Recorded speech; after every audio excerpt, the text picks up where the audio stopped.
culte, 3 homicides par jour dans notre pays.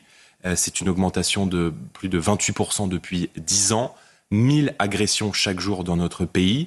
Et à partir du moment où l'État est faible, eh bien, les barbares sont forts. Donc, Jordan Bardella, président du Rassemblement national, a récemment exprimé son opinion sur les larmes à géométrie variable de la gauche.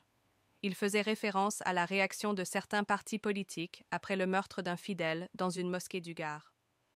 Qu'est-ce qui vous interpelle le plus dans cette discussion? D'abord, ce qui s'est passé ce week-end dans le Gard, dans cette ville de 5000 habitants, est un drame absolu. C'est une horreur et je veux, avant toute chose et avant de rentrer dans le fond du sujet, avoir une pensée évidemment pour la famille de cet homme de 24 ans. Je crois que c'est le révélateur d'une France qui est aujourd'hui livrée à l'insécurité, à la violence, à l'ensauvagement. Et en définitive, les Français ont le sentiment que plus aucun territoire n'est à l'abri de cette ultra-violence et de ce déchaînement de violence qui pèse aujourd'hui sur notre pays. Y compris un lieu de culte, y compris une mosquée. Y compris un lieu de culte, 3 homicides par jour dans notre pays. C'est une augmentation de plus de 28% depuis 10 ans. 1000 agressions chaque jour dans notre pays.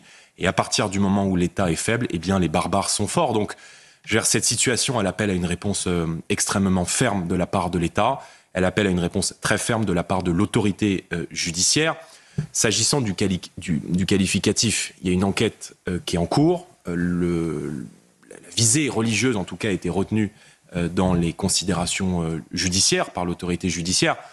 Maintenant, moi, je ne reprends pas le terme d'islamophobie. Pourquoi ? Parce que je crois que c'est un terme qui est utilisé en réalité par les islamistes dans notre société et notamment par les frères musulmans pour jeter des fatwas contre tous ceux qui émettent des critiques politiques, des critiques de fond à l'égard de l'idéologie islamiste qui se diffuse dans notre société.